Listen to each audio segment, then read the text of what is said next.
Welcome to the Deep Dive. Today, we're really getting into a passage that challenges us, James chapter 2. We've got this great study to guide us called MCS James Chapter 2, The Church and God's War on Poverty.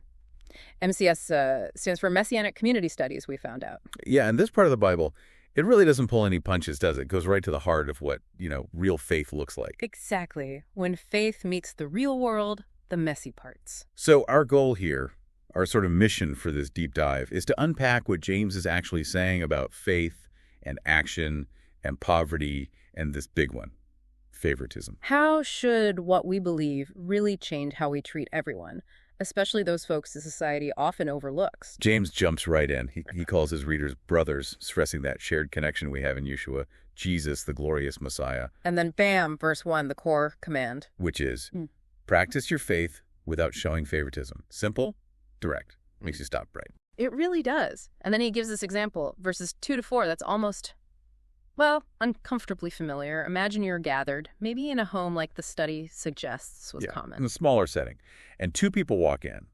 One guy, clearly well off, nice clothes, gold rings, the whole deal. And the other person, poor, in rags, basically, worn out clothes. And the reaction described is just stark, completely different for each one. The rich guy gets the VIP treatment. Oh, come sit here, this seat. But the poor man, he's told, just stand over there, or maybe sit on the floor by my feet. Oof, it's harsh. So James just calls it out immediately. Verse 4, these piercing questions. Haven't you created distinctions among yourselves? Haven't you become judges with evil motives? And the study points out those distinctions are purely based on, how someone looks and how much money they seem to have. Nothing deeper than that. Right. And those evil motives James talks about, maybe it's valuing people for what they can give to the group, seeing the poor as, a burden, someone who can't really help the mission like a rich person might, judging by worldly standards. Definitely not God's standards. As James then completely flips the script in verse 5. He does. He says, listen, my dear brothers, hasn't God chosen the poor of this world to be rich in faith? And to inherit the kingdom he promised to those who love him. It's totally countercultural, isn't it? The world values wealth, status. But God, James says, often picks the poor, the lowly, to be the ones overflowing with real faith, the heirs of his kingdom. And our source material notes this isn't like a new idea God just had.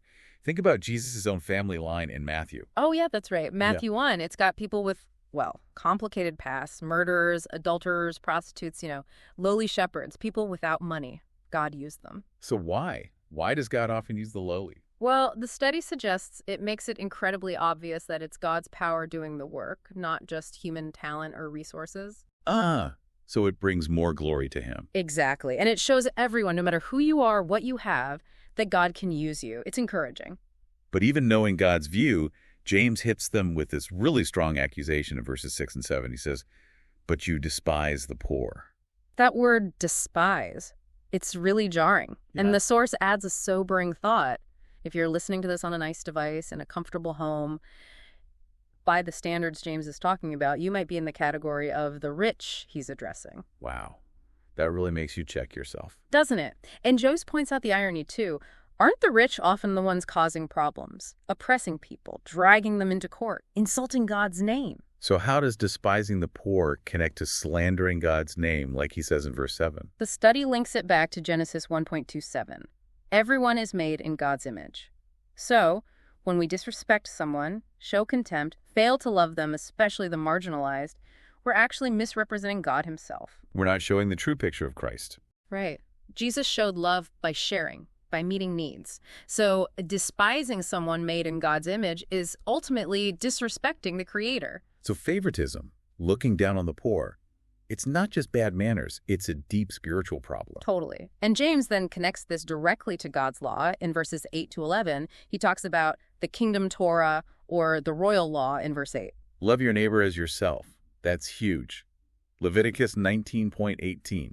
Jesus said it was second only to loving God. Exactly. And James's point is inescapable, that poor person being ignored or told to sit on the floor, that's your neighbor. So showing favoritism isn't just a little slip-up. No, it's breaking that fundamental command. And then he drops that bombshell in verses 10 and 11. If you keep the whole law but stumble at just one point, you're guilty of breaking all of it. He uses the murder and adultery example. If you don't commit murder but you commit adultery, you're still a lawbreaker.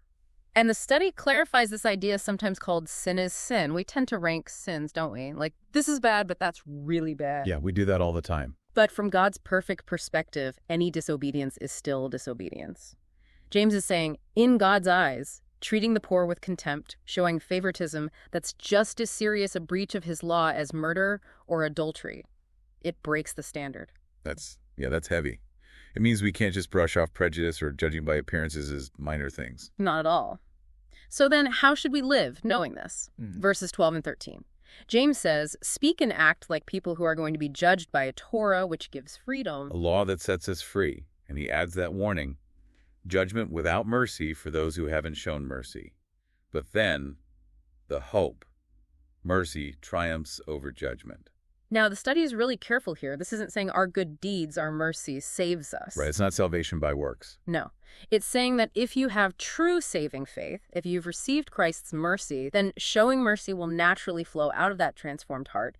It's evidence of the change inside. Okay, so the judgment he's talking about, it's more about, what, rewards? Yeah. Or maybe the consequences of not living out the faith we claim. That seems to be the idea in the study, yes. Not about losing salvation, but about alignment. Showing mercy reflects the mercy we've received. It becomes the standard. Gotcha. Okay, this leads us straight into maybe the most famous or infamous part of the chapter. Verse 14, James asks that huge question. What good is it, my brothers, if someone claims to have faith but has no actions to prove it? Can such faith save him? He doesn't just leave the question hanging there either. He gives that incredibly vivid practical picture in verses 15 and 16. Oh, yeah. Someone's freezing. They have no food, they're desperate, and you see them and you say, Shalom, peace be with you. Stay warm, eat well. But you don't actually give them a coat or any food. What good does that do? Seriously. Absolutely none. They're still cold, still hungry, your words were empty, hollow. And that leads right to James's punchline in verse 17. Thus, faith by itself, unaccompanied by actions, is dead. Dead. Wow. So if the faith you say you have doesn't actually lead to doing anything, changing anything, the study says you really need to examine that faith. Is it alive? Is it real? It's not about earning your way to God. It's about showing the life God has given you. And this connects so directly to, well, practical ministry happening right now. The source material we're using, MCS James chapter 2, it's actually connected with an organization called Enduring Freedom Ministries. EFM. Right. And EFM sounds like a perfect example of putting James 2 into action.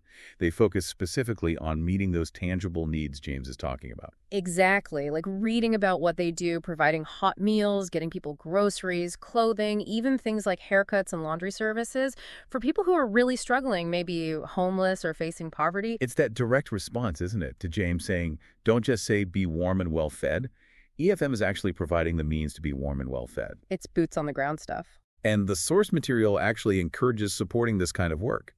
It mentions that even a small regular donation, like maybe $4 a month, can make a real difference helping provide those essentials for one person. A meal, clothes, a haircut. It's a very concrete way to live out what James is teaching. Yeah, turning insight into action. They also mentioned a book, didn't they?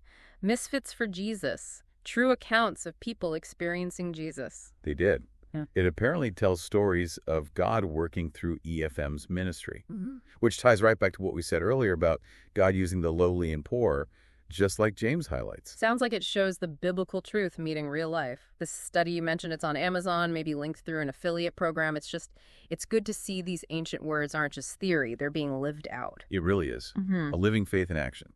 So James kind of anticipates an argument in verse 18. Someone might say, okay, you have faith, I have actions, how can we tell? Right, like they're separate things. But James throws it back. Show me this faith of yours without any actions, and I will show you my faith by my actions. He's basically saying they're inseparable if the faith is real. Exactly. Genuine faith produces action. The study is clear again. Deeds don't save us. Salvation is grace through faith in Jesus, period. But saving faith, it changes you. It will result in actions that demonstrate that inner reality. God doesn't need our works, but he gives us the chance to serve him for his glory. And so others see it, and might believe too, it's a witness. And James doubles down in verse 19, saying mere head knowledge isn't enough. Even demons believe God exists. God is one, and it just terrifies them. Yeah, that's a crucial distinction our source makes. Real saving faith isn't just agreeing God is real, it's actively trusting in Jesus Christ as the payment for your sins. Believing about God isn't the same as believing in him for salvation. So faith without that active trust, without the resulting action, James calls it barren or useless in verse 20. The analogy the study uses is pretty good. It's like having a champion thoroughbred racehorse. But you never let it out of the barn. Never let it run. Right. It's still technically a racehorse, I guess, but it's not doing what it was made for. Faith that isn't exercised, put to work through actions, it doesn't grow. It doesn't strengthen the believer or impact anyone else. It's just stagnant, dead. To really hammer this home, James calls two witnesses from the Old Testament, big ones. First, Abraham, verses 20 to 24. And James says Abraham was shown to be righteous because of his actions specifically, offering Isaac. He says Abraham's faith and his actions were working together. The actions kind of completed the faith, made it perfect or mature. But wait, the study points this out too. Genesis 15:6 says Abraham believed God, and that's when it was credited to him as righteousness. That was way before the Isaac incident. Good point, and it highlights the flow. Abraham was justified by faith first, but that faith wasn't just internal head-nodding. It was proven real, shown to be genuine by his later actions, like his willingness to offer Isaac. That extreme act of obedience flowed from his faith. Exactly. That's why he was called God's friend. His life demonstrated trust. The study uses that tree analogy. Faith is the root system, hidden but essential, providing life. Works are the fruit that a healthy tree naturally produces. You can't have fruit without roots, but healthy roots will produce fruit. Precisely. Genuine faith inevitably bears the fruit of action. Okay, witness number 2. Rahab the prostitute, verse 25. Yeah, another powerful, maybe unexpected example. She, despite her background, was also shown to be righteous because of her actions. Welcoming the spies, helping them escape. That's in Joshua chapter 2. Right, and the study notes James uses two witnesses, Abraham and Rahab, a patriarch, and a Gentile woman with a questionable past, may be following that scriptural principle of establishing truth through multiple witnesses. Both demonstrated faith that was alive, faith that did something. And James ties it all up with that final, powerful analogy in verse 26. It's unforgettable. Just as a body without a spirit is dead. So faith without actions is dead. It's that simple, that stark. Faith needs life, and its life is seen in what it does. So bringing this ancient text right back to you, listening now, how does all this challenge your perspective? Honestly. Do you ever catch yourself making quick judgments based on how someone looks, their job, their perceived status, showing that subtle favoritism James warns against? Where might you be, maybe without even meaning to, creating those distinctions James condemned, seeing people through the world's lens instead of God's? And maybe the bigger question, how does the faith you profess actually show up in your life, practically? How do you treat those margins the world tends to ignore or label as lowly? Are your words matched by your actions? Are you quick with an encouraging, hang in there, which is fine, but maybe stop short of offering real tangible help when it's needed and you could actually do something? James really pushes us beyond just feeling sympathy. Yeah, he demands action. So this deep dive, it's really shown us, hasn't it? Favoritism is sin. God values the poor and humble deeply. And there's this critical, unbreakable link between real living faith and actual deeds of love and mercy. And that beautiful reminder, mercy triumphs over judgment. So considering James's final powerful statement, faith without actions is dead, here's something to really chew on.